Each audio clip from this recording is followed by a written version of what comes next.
Week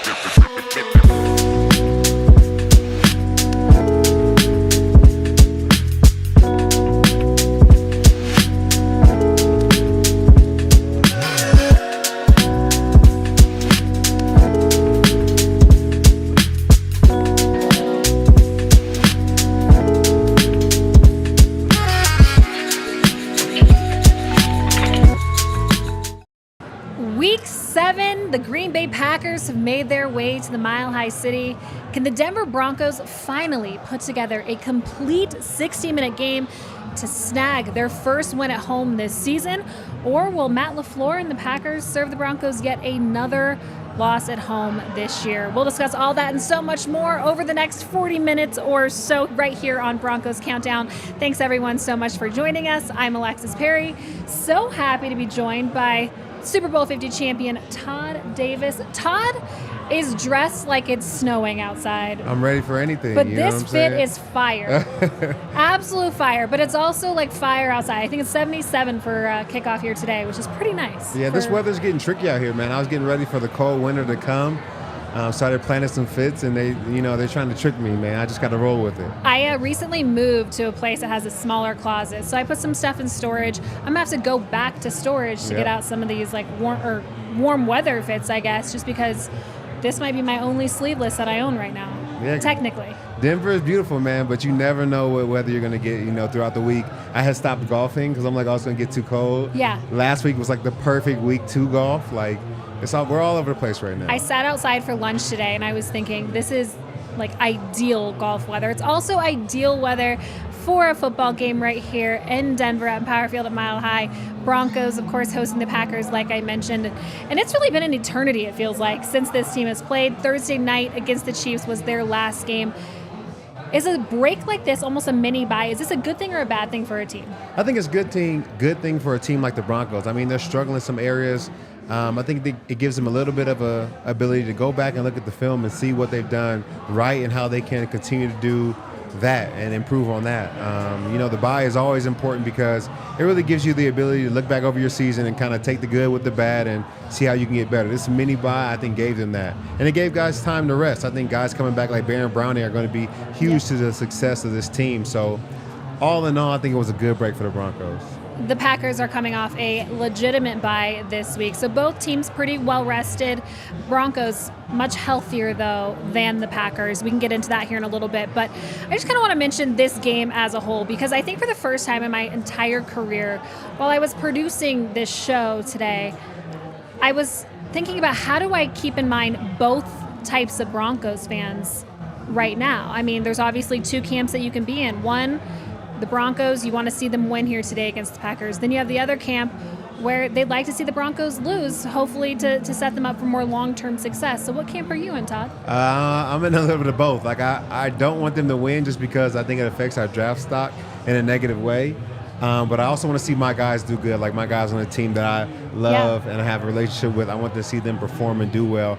So it's tough. And then I also picked the Broncos to win this game, in our matchup. So it's definitely tough to be a Broncos fan right now. But I want to see the team do good, but I don't want to see our draft stock get hurt. So it's tough. Yeah, this is a tough one. I want to see everybody get into the comment section on this.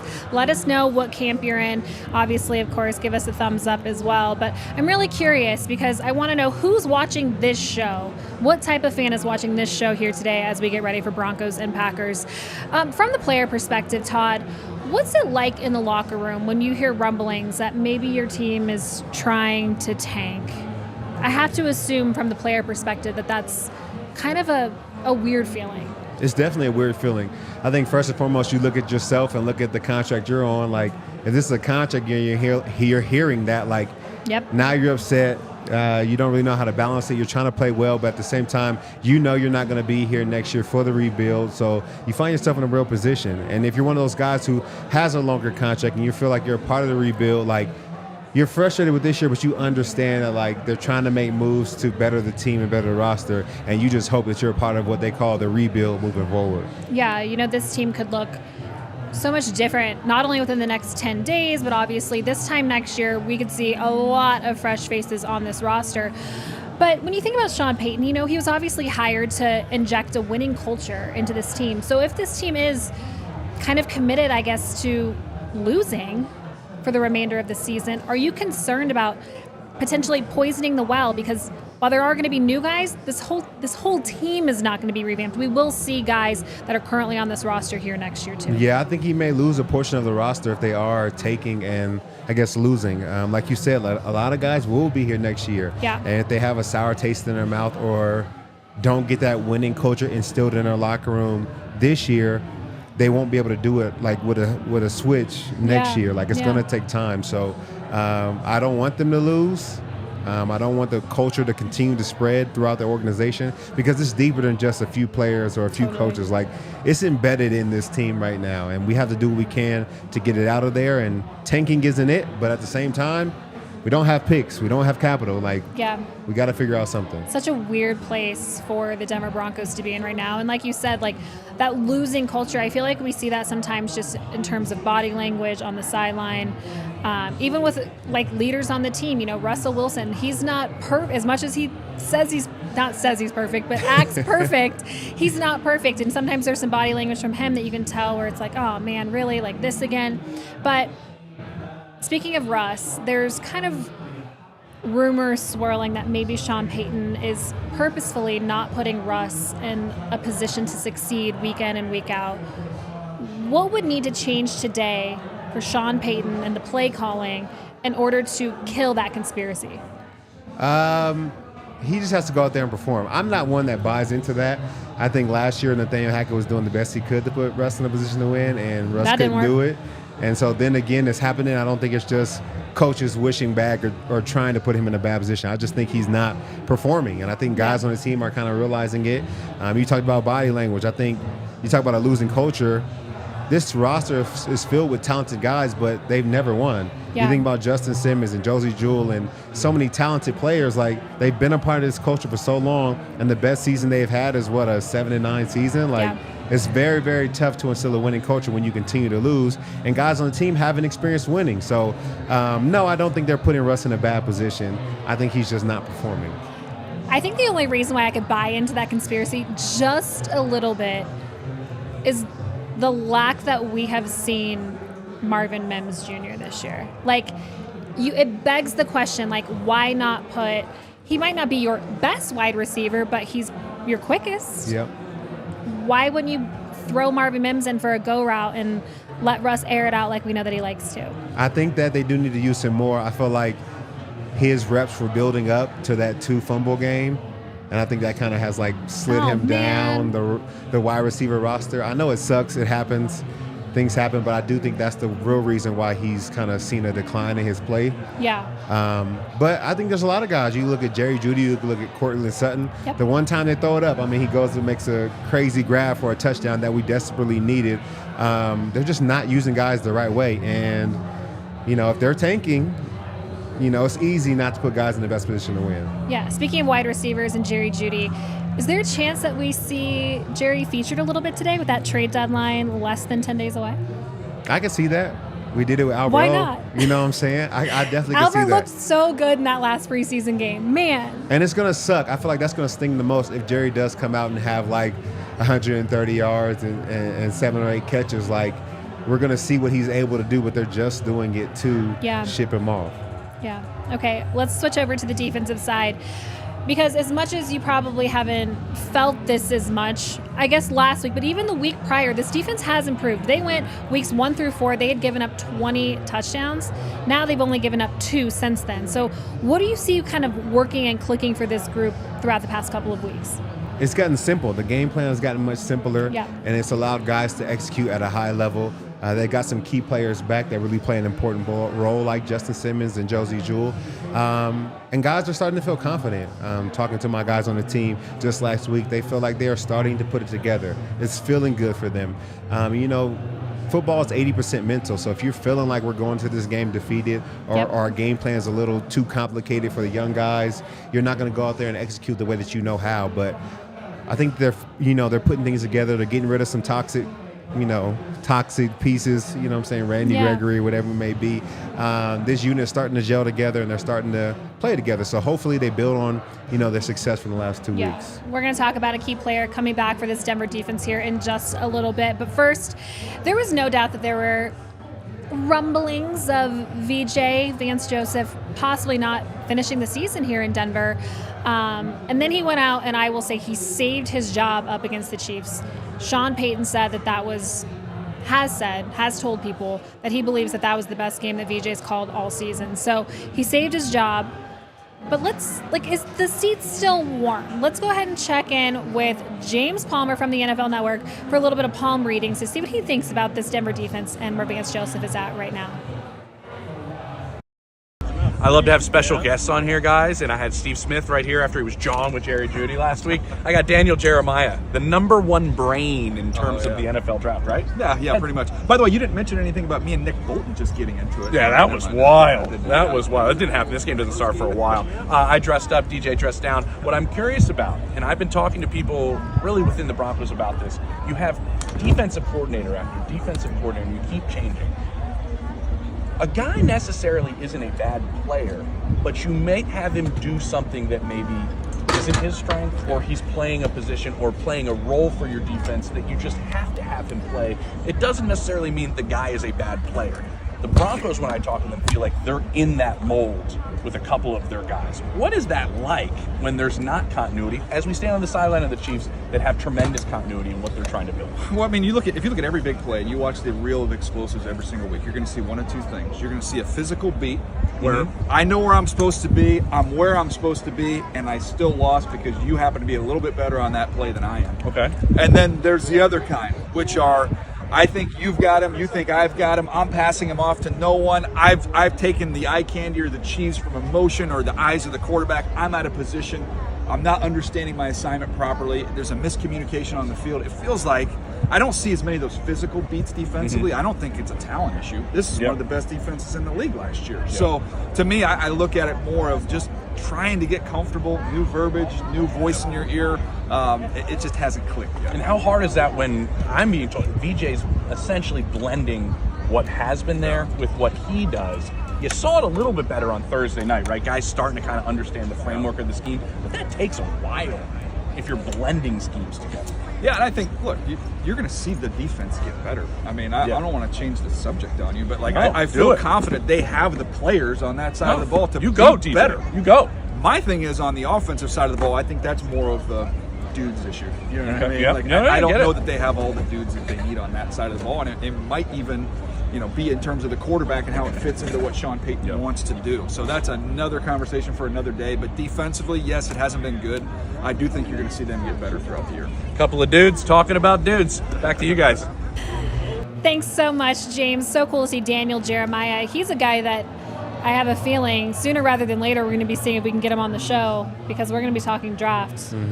Far sooner than we thought we were going to. Remember when we were like, Broncos 12 wins easy this year? Remember that? Remember that show? Yeah, we was crazy. I don't know. We must have been drinking or something before that show. Were we drunk? Yeah, maybe so. Or maybe we had a couple too many lattes before we sat down for that one? We were wired. Crazy. Something I do want to talk about, though, that they had mentioned was just kind of the idea that, these aren't bad players on this Denver defense. I see some comments here saying, they haven't improved that much. They've just improved in the red zone.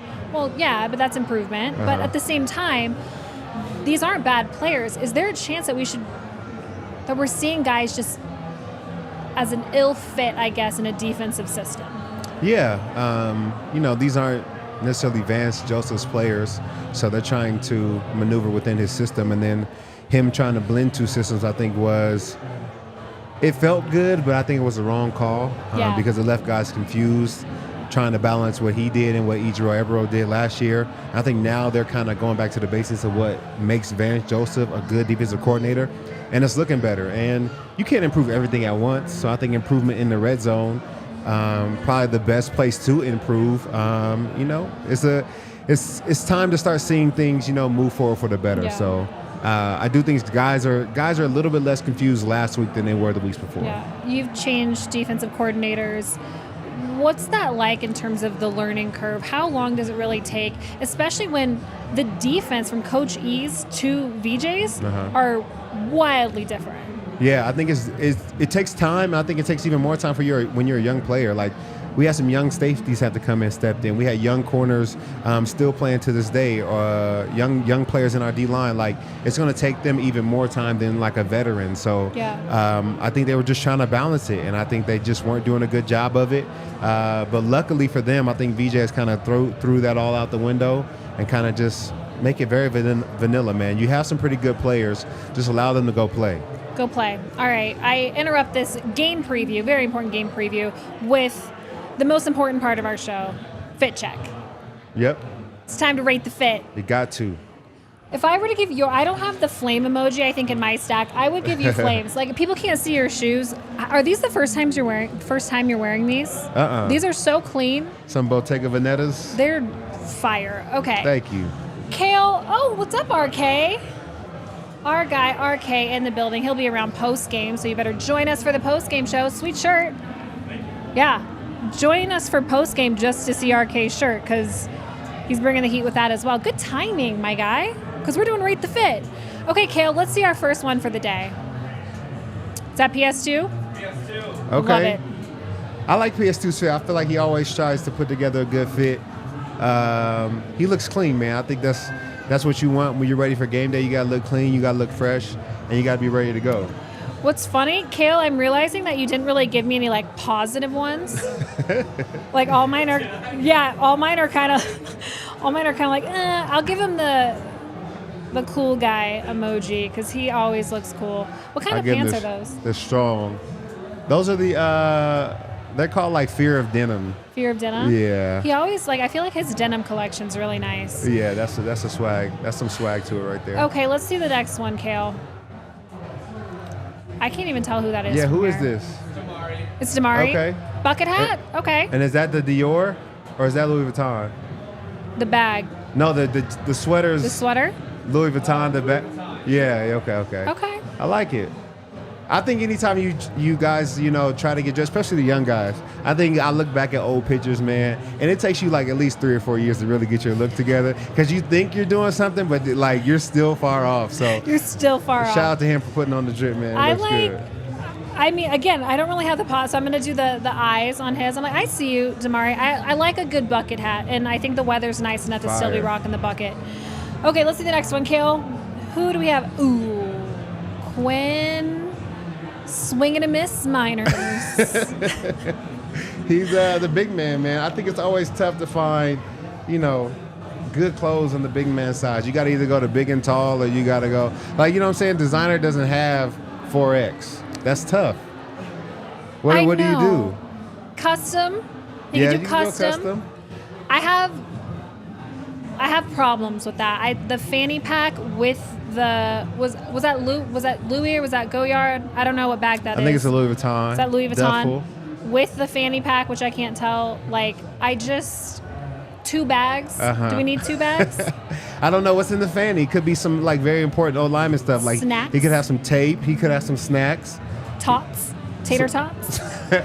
If he has tots in there, that's a bad look going into the game. Can you see what the shirt says, Kale? Okay, I look like a Six Flags shirt from here, but okay. I have problems, but I don't have problems with Quinn Miners himself. The guy is playing really well this year, playing really well. I think he's the highest graded offensive lineman for the Broncos this year, so he's playing well. Can't hate him too much. Okay, let's see the next one, Kale. Okay. K-Jack's like, I don't care how much money they fine me this year. Still going to bring the heat. Yeah, he came in with the 2-piece with the Goyard bag. And what are the shoes? Can you see? Are those 4s? I can't tell. Yeah, I can't tell. Well, I think it's swag. I like the fit all together. He usually puts it together. I mean, that's why I say, like, K-Jack's in year, what? 14. 14? It takes, like, the first 3. Like, he's been doing it for a minute. He's been doing this for a decade. He knows how to put it together. Does it kind of look like Grandma's drapes a little bit? Not the drapes. Don't hurt Grandma's drapes. The kitchen drapes. or the living room? I feel like those are kitchen drapes, huh? Dang. I'm going to give it a fire still. He's still fire. I mean, look, like I'm just wondering if if a drape was murdered in the process of making that outfit, but it's K-Jack. I love that he was like, it doesn't matter how much you find me, like I'm still gonna spend way too much money on this outfit. Nick Bonito. Looks like a kind of a comic-themed jacket. Is that what I'm seeing? Yeah, I think that's the X-Men. So the X-Men? Okay. I like this. It matches the shoes. Yeah. To me, Nick, I can't think of a time where Nick's like missed really bad. I don't know. I don't know if this is my style. Shout out to Nick because I think he's playing really well at a high level. But you gotta say this is another a young guy. You know what I'm saying? He's trying to put it together. I don't know if X-Men is the fit on game day. You know? Why not? I think it has to. I think the game day is like designer. Game day is like the best of your best. Like you like that, like coming into the building for practice yeah, one day? Yeah. Like okay. you can wear that every day. You know what I'm saying? Fair enough. I feel like today might have been a weird one. Like I said, like what if these guys have already kind of transitioned their wardrobes over to like fall winter? Uh-huh. And they they're didn't like, have what the anything heck for, do I like, even wear for this? You know what I Okay. mean? It's 77 degrees outside. I like the fit. I also generally like Nick Bonito's style. All right, let's go. Next one, Kale. Jerry Judy. Oh, Jerry Judy. Greg Dulcich, who we will not see today, officially dang. on IR. We should have arrested him last week. I tried to tell everybody. You tried to tell everyone, and then you had Hank over here being like, "Play him." Man, but I like the Wheezy on the shirt. Shout out to Wheezy. Wheezy, hands yeah, down baby. the best rapper of all times. Can't even be compared to. Tunchi is the official rapper of my Colorado Buffaloes. Yep. So I will say, because this is the most positive emoji I have, I think. And I was signed to Young Money Sports. So shout out to Tucci, man. You know what I'm saying? It is what it is. Not anymore. Wheezy Young Money's F over, but baby. Yeah, I'm a huge Lil Wayne fan. I dated a guy in college who was like the biggest Lil Wayne fan I've ever met in my life. Uh-huh. And it was all we listened to for like 2 straight years. And I was like, you know what? I F with this guy a lot. A lot. So it's so cool to see him like leading my Buffs out. Yep. Was at the CU-CSU game. That game was a little close for comfort. Anyone else, Kale? We got 2 more. 2 more. Okay, we'll rip through these ones quick. Russ, all black. can't go wrong with all black. Yeah. Can't go wrong with all black. Are it's we- simple. I'm going to go with, as much as I'm a female, and It's simple and females, this is clean. a hint for all the men out there. Women love guys in all black. This is true. Yep. I'm going to give it this because it's like, are we already mourning the season in all black? It did kind of give like funeral vibes. But I mean, will casual say, funeral, but yeah. what I will say about Russ is Russ, just like Tom Brady and some older guys that have been in the league so long, Yeah. it looks very simple. Like the T-shirt looks simple, but Yeah. that's like a $500, $600 T-shirt. Oh, I know. You know, Yeah. it just looks simple because they've been doing it for so long. Yeah. So I'm gonna give them the eyes. Think it looks good, all black, can't go wrong. Yeah. And that outfit probably is way more expensive than it looks. Yeah, that outfit is probably worth more than my life, so it's fine. Okay, last one, Jay Sims. That's my guy. Clean. Now you talk about custom. I think Justin may have the most custom gear on the team. He always looks fly. I know, I think I interviewed Caden Stearns at the beginning of the year, and we played a game that was like Uncle Jack or Justin. Uh-huh. Like, would you go to Uncle Jack or Justin for For, either like, of these wisdom? things? And so for style, he said Justin, and I was Uh-huh. like, I was shocked because I'm like, I thought K-Jack was kind of the guy, and he's like, no, Justin's kind of slowly taking over. Nah, Justin, he got it. That's the mob boss mentality right there. We see that Custom contract. everything. He's literally wearing that contract every day on his way in. He's got it, man. You can't hide money. I absolutely love it. Okay, really quick, let's rip through the game notes before we get to. We have hopefully my good friend Zach. Hopefully he sent something in. We're hoping to hear from him. Have we seen anything from Zach, Carol? Not yet? Okay, that's good to know. Game notes 1 and 5. The passing touchdown to interception ratio for Jordan Love in his last 2 games. Like I mentioned earlier, they're coming off a bye, so those were weeks 4 and 5. 29, the number of points the Packers average with Aaron Jones on the field. Worth noting, it's 18.3 without him, and he is a guy that we will see back in the lineup. He's been dealing with a nagging hamstring injury this season. He'll be back on the field here today. 46.6. Russell Wilson's passer rating in week 6 against Kansas City. I'm sorry to bring it up, but we really hope that we don't ever see a number like that again. 39.9 percentage of dropbacks Russell Wilson has been pressured on this season. 24.6 average yards per reception by Marvin Mims Jr. this season. As you can tell, I am pushing to see more Marvin Mims. I don't know why. Sean Payton said this week that, when he sees the film, when he sees the numbers, he knows that he wants to get Marvin Mims the ball a little bit more. But, I mean, if you want to, you got do to. it. Yeah. Let's do it. So hopefully today's the day. For consecutive 10-plus tackle games by Alex Singleton. I had to put this one on here because Todd Davis, our guy, currently holds the record with 6. Do you think we see Alex over the next 2 weeks? So it's Packers today, Chiefs next week. Do you think he can put together 2 more? I think he can. He's talented enough to do so. I texted him when I saw that little graphic. I said, you better not have 10 tackles this week. He was like, sorry, man, ain't no way I got to do it. So hope he gets to 10 this week. Maybe not 2 weeks in a row because then he'll beat me. But what's he's the a good trick? talent. What's the trick to getting 10 or more? Sometimes you just gotta be in the right place at the right time, and you gotta just come out with your hair on fire. And that's the way he plays. I think he started the season slower than he wanted to, but he's picking it up and he's really playing well right now. So.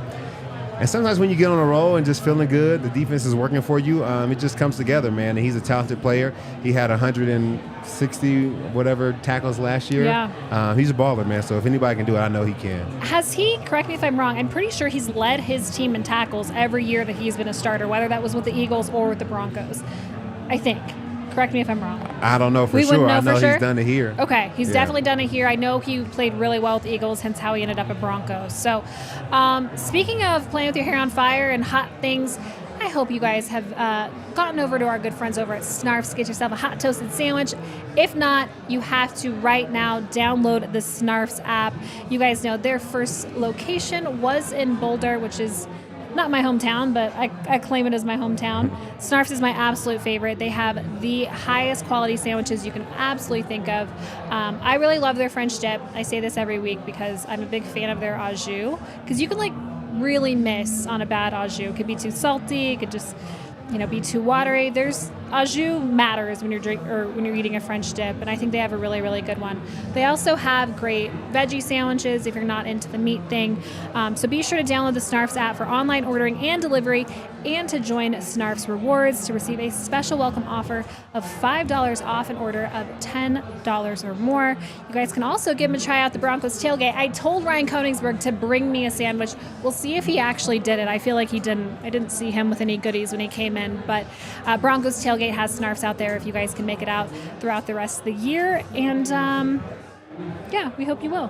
And shout out to our friends over at Breckenridge Brewery.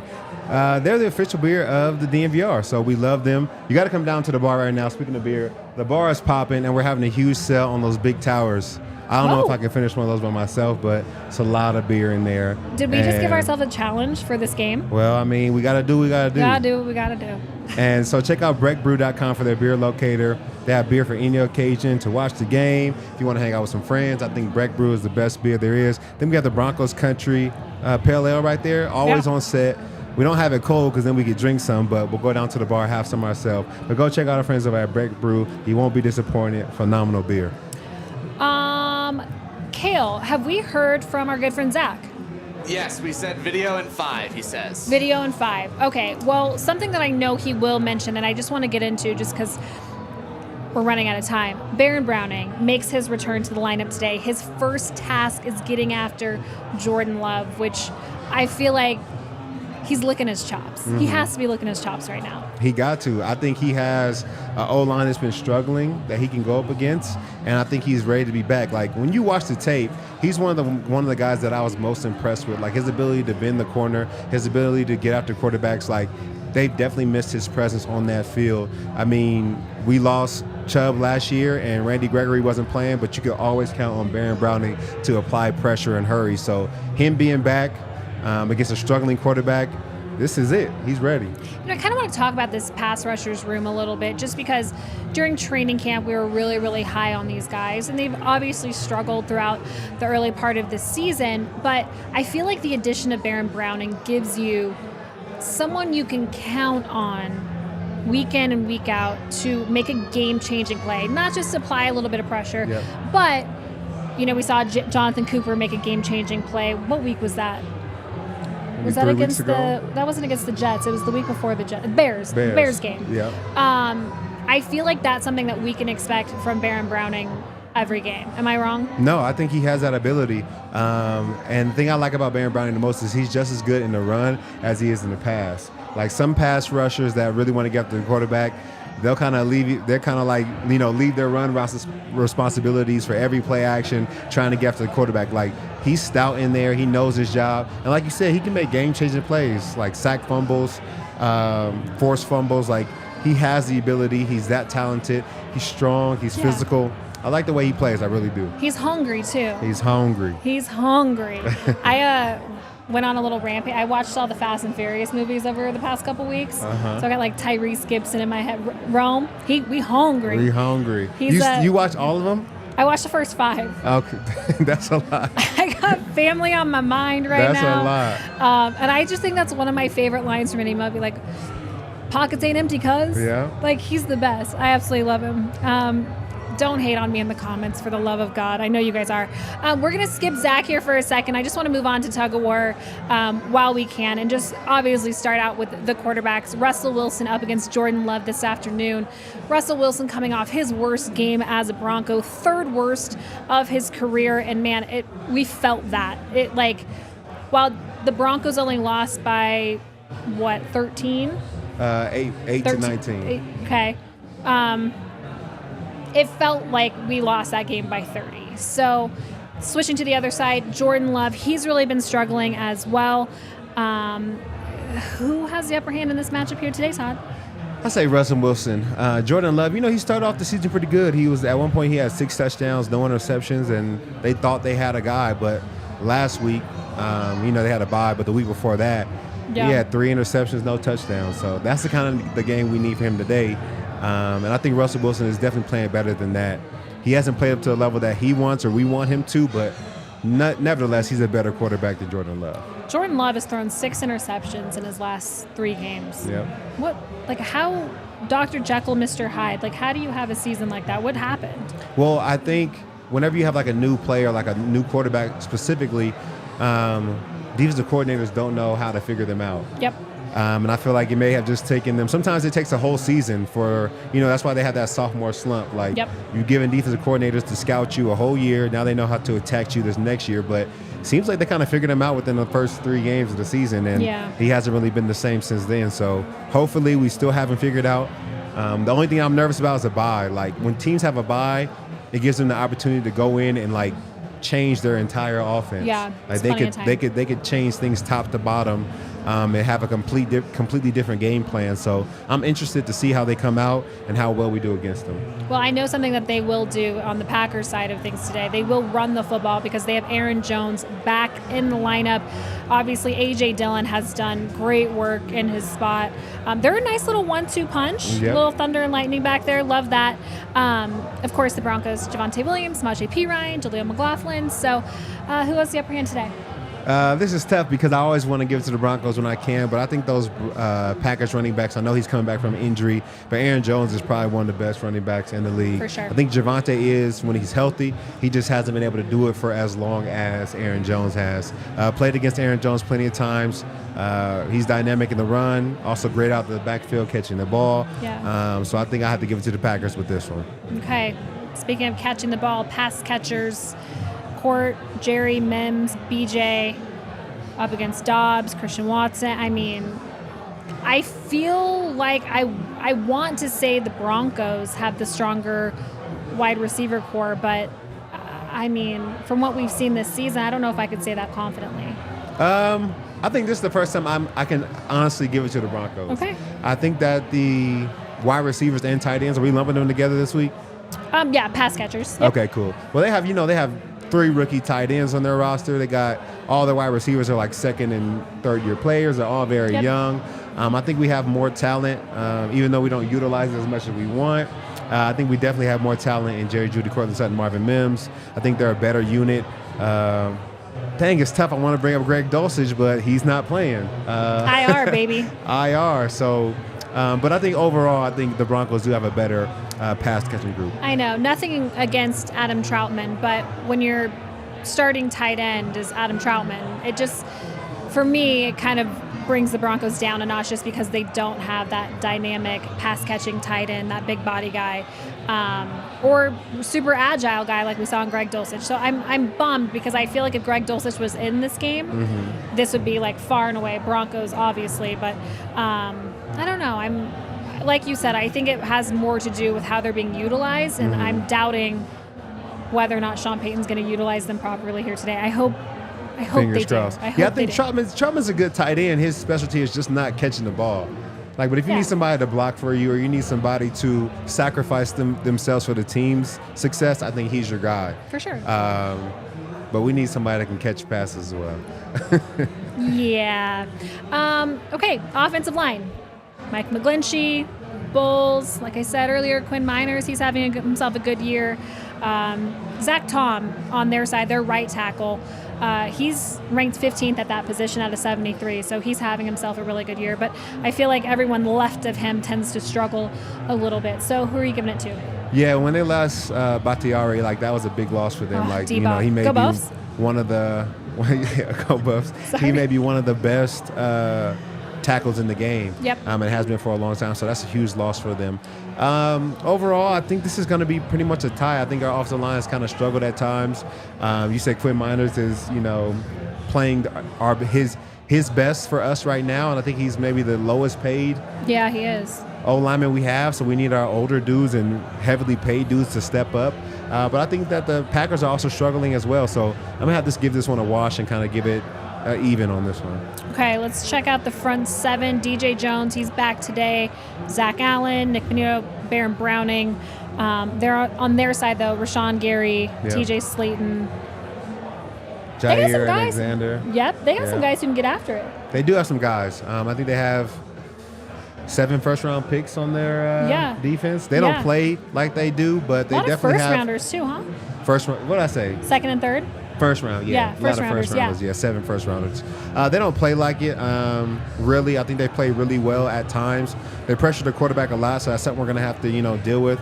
I may have to give it to them just because I think they have played better this year than our guys have. I think we're, last in the league in rushing right now, rush defense. So I'm going to give it to the Green Bay Packers on this one.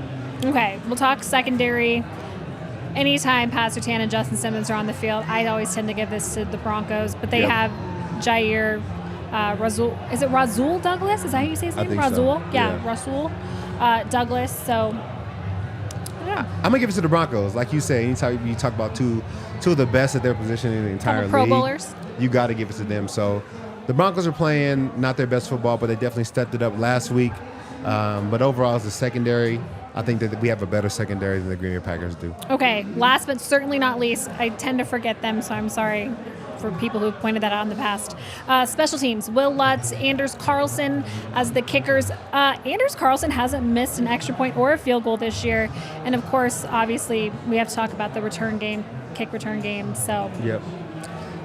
It's another tough one. I feel like if we had just continued on our track with Marvin Mims being a dynamic pass rusher, and if Will Lutz having just missed 2 kicks to start the season, we definitely could have called it for the Broncos. But the Green Bay Packers, I think anytime you're 100% in field goal percentage, that helps your team to put them in the best position to win. What are they, 2-3? Not a very good team, but still were able to manage to win 2 games. And I think it's because of the kicker not missing kicks. So I'm going to give it to the Green Bay Packers on this one. Oof. That Marvin Mims just taking it off the helmet. It was ugly, but hey, it is what it is. I have a feeling he's going to play a lot better. I think so too. I think that was the end of big mistakes from Marvin Mims this year. And he's on special teams. He's a rookie. It just happens, Yeah, it's not a big testament to him as a player or his career. Sometimes just being in the NFL, you're going to have 1 or 2 bad games to start your rookie season, but I think he'll be just fine. Okay. We have about 5 minutes left, so let's get into Area 51. This is where our good friend Todd Davis. He brings us some highly classified intel surrounding today's game between the Broncos and Packers. What did you learn this week, Todd? So I talked to a lot of guys on the team this week, and what I have has less to do about the scheme of the game and more about, the locker room. And I feel like guys are starting to lose faith in number 3. Just talking to a lot of guys, they're trying to figure out if he is going to be here next year and how that affects them and how they're going to play. When I talk to guys and say, the Packers, like, this is a game that you guys could win. You guys feel confident, and everything is like, we go as 3 goes. Like, it's not so much as like the team has the capacity or the ability to win. It's like we're all banking on Russell Wilson. They don't know if he can do it. So I think and I think he knows that right now. So I think this is a good game for him to show them that he can do it. Right. And everybody's going to be watching him, man. I think there's a lot of pressure on him right now to perform, not just from the media, but actually from the team internally. So that's a good thing to look out for and see. Like, we want to talk about body language. We talked about guys like quitting on, routes or things like that. Like, it'll be very evident early on if Russell Wilson doesn't get it going. You'll see a lot of that, and you'll see a lot of guys like just giving up. I was thinking earlier in terms of what we were talking about with like VJ kind of saving his job against the Chiefs. Imagine how bad it would have looked if Sean Payton came out and fired Vance Joseph after the egg that was laid by the Broncos offense against the Chiefs. Like, I don't think you can do that and sleep well at night. No, I don't think so either. So I don't think Vance is going to be gone next year. That's my hot take. You think he's going to still be here next year too? I think it's been too much turnover. I think that's part of the reason why the Broncos can't have continued success.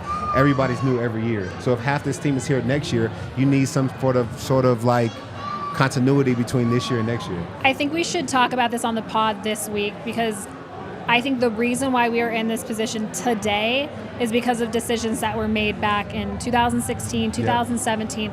The constant turnover at defensive coordinator, offensive coordinator, head coach, like the lack of consistency for these players. I cannot stress enough how difficult it is for these players to go from system to system, scheme to scheme, and when they're drafted for one specific one, and then asked to do something completely different. I hope we can go on a rant this week about this. And for now, get into the Broncos will win if... The Broncos will win if Russell Wilson has 3 touchdowns or more and 0 interceptions.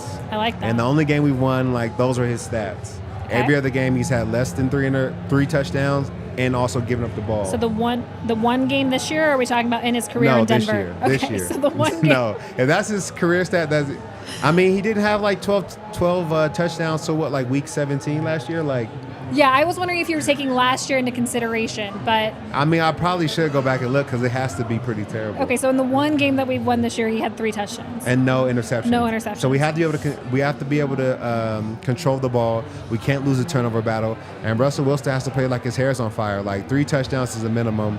I think this Green Bay Packers team is not even average as far as a team. But our defense has given up a lot of yards and points to below average quarterbacks this year. So Russell Wilson's going to have a good performance and also has to control the football. See, we're so different. I say Broncos win if they run the ball. Stay balanced, run the football throughout all 4 quarters. I don't want to see them abandon the run the second half. But the Packers, they will win if?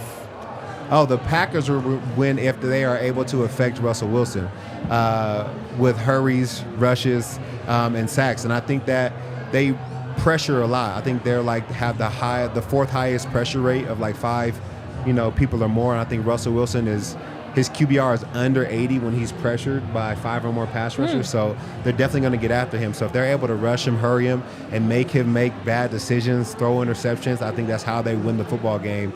And so everything I'm saying is basically based on Russ. Right. This is an important game, I feel like, for Russell Wilson for his career in the NFL, but also as a Denver Bronco. He has to step up and he has to make the plays.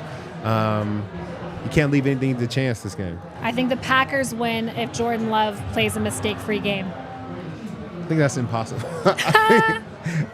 Shoot. It is as of late. He's coming off what? He was 16 of 30, 182 passing yards, 0 passing touchdowns, 3 interceptions, and a 32.2 passer rating in Week 5, losing to Las Vegas. Did you know that Aaron Rodgers had never put up a passer rating like that in his time in Green Bay. Like, they've never seen football this bad in Green Bay. Yeah, he's the GOAT. He's one of the GOATs. Yeah. I mean, I don't understand how teams pass on the GOATs because of quote-unquote old age. I think you got to let him play until he's done. Like, Peyton, they pass on him, and he went out and ran another Super Bowl. I know Aaron Rodgers got hurt. But you think about Tom Brady, he's still like, yeah, I'm older, but I can play. Like, I don't understand how they passed on him for Jordan Love, who had already shown you that he wasn't the man for the job. Yeah. So we'll see, man. Just wanted to start that new chapter too soon, huh? Yeah, they started it too soon. But good for us that we have an easier game today than we would have had playing Aaron Rodgers. Easier game today, though, but the Broncos are still underdogs at home. Packers are favored by 1. I think the Broncos win this game 23-20. Whether you like that they win or not, that's on you. I just feel like they're actually going to come out, win this game here at home, put that home skid to rest, and get a dub here by a field goal. Can you believe it's been that long since we won a home game in the Mile High City? Sad. It's like literally the best place to play at home, and we can't win at home. Like, we have the altitude, we have the best fans in the world, and it's usually sunny, it's usually good days. Nice day today. And we can't find a way to win a football game? Yeah. Well, I don't know. What do you think? Final score on this one? I know you gave this one earlier this week. Yeah, I said 24-21. But now I feel like the Broncos are actually going to do better than that. I don't think that they're going to allow the Green Bay Packers to stop them. I'm going to say 31-20. Dang. I think the Broncos are going to come out swinging. I think they've had a little bit of time off, and I hope that they put it together. So it's a hope and a prayer, but that's my ultimate even prediction. though you're wearing Packers colors, you're a Broncos fan today. Yeah. I mean, the drip can be whatever it is. It doesn't have anything to do with my allegiance to the Broncos. Yeah. 'Cause I got on the orange hat. Broncos all the way, baby. Looks good. All right. Well, you guys know what to do. Meet us right back here for the post-game show. Enjoy the game. Fingers crossed for a full game from the Denver Broncos here today. We'll see you guys in a little bit. What is up, fam? I'm coming to you from Empower Field at Mile High. Walking in right now a little late, not to the game, but to my routine, because 7 hours ago I was in Boston celebrating 2 of my great friends' wedding out there. So I had an early flight this morning, making it to the game just in time. But being around a wedding, being around love, and what a wedding means, it really made me think. I think the Broncos, almost tripped there, I think the Broncos can really use a little marriage advice here. It takes 2 to tango in a wedding, and the Broncos, they haven't had 2 sides tangoing in their team for the first 6 games of this season, where they're 1-5. When the offense shows up, the defense doesn't show up. When the defense shows up, the offense doesn't show up. For the first 5 weeks of the season, we saw the Broncos defense not show up, the offense was showing up. Then, of course, it flips, and the Broncos offense does not show up against the Chiefs, and the defense shows up against the Chiefs. Had their best game the last time they played. They need to put 2 things together. They need to get that matrimony together and play as a team, and also play 2 full halves of football. That's another thing. I mean, we're seeing the offense not play when the defense plays, and we're also not seeing the offense play a full game. We're not seeing the defense play a full game. So let's get the Broncos married today. Let's do that. Offense, defense. Let's have a nice wedding today. And the good news is Baron Browning is back. He's making his season debut today. That's going to be huge for the Broncos, because last week they really only had 2 outside linebackers with Nick Bonito and Jonathan Cooper. So it's going to be huge for them to have Baron Browning as depth there. I expect him to be a rotational guy, get 20 to 30 snaps, and start making his way back. He will be on a pitch count, so it'll be good to have him back. And this should be all about the ground. Broncos should be able to run the ball on the Packers. So Jaleel McLaughlin, Javonte Williams, and see if the Broncos can get a win. All right, checking in. Let's go.